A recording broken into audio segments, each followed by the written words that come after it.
राधे राधे। मैं मानव प्रजापति हमारे यूट्यूब चैनल में सभी दर्शकों का स्वागत करती हूँ, अभिनंदन करती हूँ। आज मैं एक बहुत ही प्यारा खैरावा गीत लेकर आई हूँ। अगर आप सभी को अच्छा लगे तो प्लीज लाइक करना, कमेंट करना और मेरे चैनल को सब्सक्राइब करना।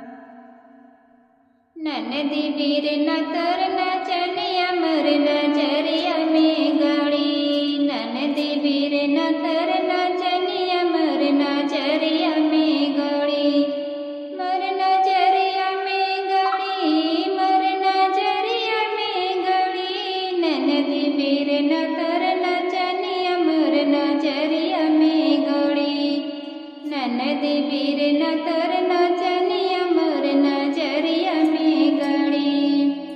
सोने की थाली में जेवना परोस्या, सोने की थाली में जेवना परोस्या, अरे जेवना न जेवे पकड़िया तर खड़ी, ननदी वीर न तर न चनिया मोर नजरिया में गड़ी, ननदी वीर न तर न चनिया मोर नजरिया में गड़ी।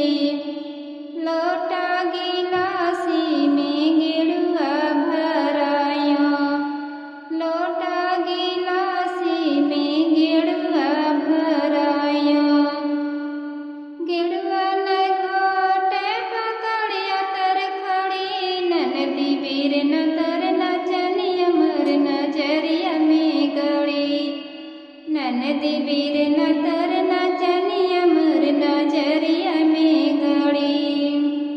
लौंगाई इलायची कबीरा जोरायो, लौंगाई इलायची कबीरा जोरायो, अरे बीरवा न कूचे पकड़िया तर खड़ी, ननदी वीर न तर न चनिया मोर नजरिया में गड़ी, ननदी वीर न तर न चनिया मोर नजरिया में गड़ी। फूले हजारी कैसे जे लगायो, फूले हजारी कैसे जे लगायो, अरे से जिया न सोवे पकड़िया तर खड़ी, ननदी वीर न तर न चनिया मोर नजरिया में गड़ी, ननदी वीर न तर न चनिया मोर नजरिया में गड़ी।